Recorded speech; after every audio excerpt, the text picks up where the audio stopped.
नमस्कार, स्वागत है आपका। एनडीटीवी देख रहे हैं आप। मैं हूं आपके साथ ऋतु सिंह। अब चलिए एनडीटीवी ग्राउंड रिपोर्ट की शुरुआत करते हैं उमरिया के रिपोर्ट के साथ। उमरिया में आंगनबाड़ी केंद्र का हाल बेहाल है। आंगनबाड़ी केंद्र में ना तो बिजली है और ना ही पीने के पानी की सुविधा है। ऐसे में सवाल उठता है कि आखिर कैसे यहां पर बच्चे सुपोषित होकर बढ़ेंगे। सरकार चाहती है कि आंगनबाड़ी केंद्रों के जरिए कुपोषण को दूर किया जाए, मगर ऐसी स्थिति में बच्चों का कैसे स्वास्थ्य सुधरेगा। एनडीटीवी की टीम उमरिया जिले के पत्रहटा में संचालित आंगनबाड़ी केंद्र पहुंची और आंगनबाड़ी केंद्र का जायजा लिया। आंगनवाड़ी केंद्रों के माध्यम से बच्चों में कुपोषण को दूर किया जाए, सुपोषित बच्चे हों।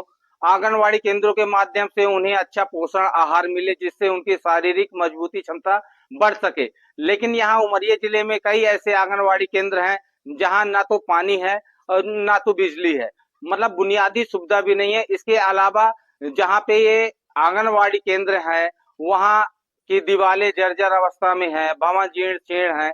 ऐसे ही एक आंगनवाड़ी केंद्र पतराटा हम आए हुए हैं। आइए वहाँ कई हालात से रूबरू होते हैं, वहाँ कैसे ये बच्चे सुपोषित होने के लिए आए हैं और क्या है इस आंगनवाड़ी का हाल, हम आपको दिखाना चाहेंगे। ये आंगनवाड़ी केंद्र पतराटा है जहाँ हम आए हुए हैं। आप ये देख सकते हैं, ये बिल्डिंग है। जो बिल्डिंग दीवारें आप देखें, ये दीवार है जिसकी हालत एकदम जर्जर है, दीवारें क्रेक मार चुकी हैं, जीर्ण शीर्ण अवस्था में ये भवन है जहाँ पे ये आंगनवाड़ी केंद्र लगाया जा रहा है और बच्चों को सुपोषित करने का पूरा प्रयास किया जा रहा है। लेकिन जब बिल्डिंग ही बीमार तो बच्चे कैसे होंगे सुपोषित। यहाँ पे आंगनवाड़ी कार्यकर्ता है, उनसे हम जानना चाहते हैं, क्या नाम है आपका? रीना सिंह रघुवंशी। बताइए, बिल्डिंग जर्जर हाल में है, कैसे आप इसको मतलब आंगनवाड़ी को संचालित कर रहे हैं?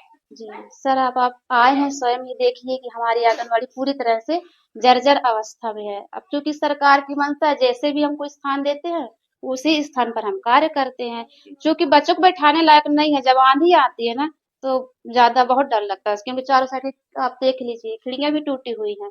तो यहाँ साइड भी देखिए गंदगी भी मतलब रहती है। अब चारों साइड की तो वो भी गंदगी अंदर आती है, दिक्कत होती है। लाइट भी नहीं है, गर्मियों में भी ज्यादा देर तक बच्चों को बैठाना भी सुटेबल नहीं लगता है।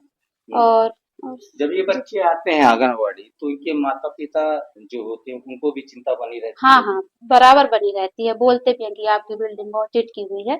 जब आंधी या कुछ भी मौसम खराब होता है तो हम लोग को डर लगती है। जब तक हमारे बच्चे यहाँ से घर नहीं पहुंच जाते तब चिंता सी बनी रहती है। उनसे भी हम बात करना चाहेंगे। ये जो बच्चे बैठे हैं, क्या नाम है आपका? राधिका। बताइए, बिल्डिंग में बैठी हैं, आपको कैसा लगता है? अच्छा लगता है? अच्छा नहीं लगता है। क्या लगता है? डर लगता है। डर लगता है। और पंखे नहीं है, गर्मी लगती है? और खाना वाना खाते, पानी वानी मिलता है? पानी मिलता है। और ये जो खिड़की खुली है, खिड़की खुली है, जब खाना खाती है डस्ट तो नहीं आती? आती है। ये नन्ही नन्ही बच्ची हैं, इनको भी एहसास होता है कि अगर बिजली होती तो यहाँ पंखा लगे होते, और पंखा लगे होते तो इनको भी थोड़ा सा बैठने में अच्छा लगता। आप ये देखें, ये दीवार है, ये पूरी तरह से क्षतिग्रस्त है। किसी भी समय मतलब आंधी या तूफान का ये शिकार ये बिल्डिंग हो सकती है, धराशायी होने के कगार पे है। यहाँ पे ये जो आंगनवाड़ी सहायिका है उनसे भी हम जान लेते हैं, क्योंकि ये बच्चों को लेने घर जाती हैं, उनके अभिभावकों से मिलती है। जब बच्चे लेके आती हैं तो उनके अभिभावक क्या कहते हैं? क्या नाम है आपका? शीतला तिवारी। बताइए, जब आप बच्चे सर, लेने जब जाते हम बच्चे लेने जाते हैं तो उनके मम्मी पापा यही बोलते हैं कि आंगनबाड़ी हम भेजेंगे नहीं, क्योंकि वहाँ न तो रहने का व्यवस्था, न पानी का व्यवस्था, न तो पंखे की व्यवस्था। किसी को गोद में लाते हैं, किसी को हाथ में लाते हैं।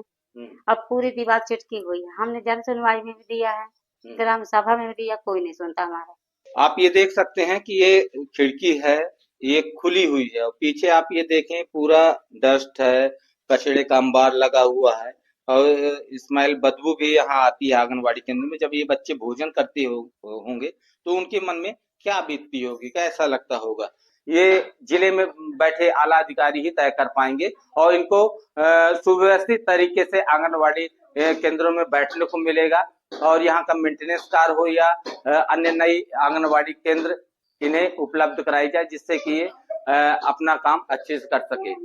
उमरिया के पतराटा गांव से एजाज खान, एनडीटीवी के लिए।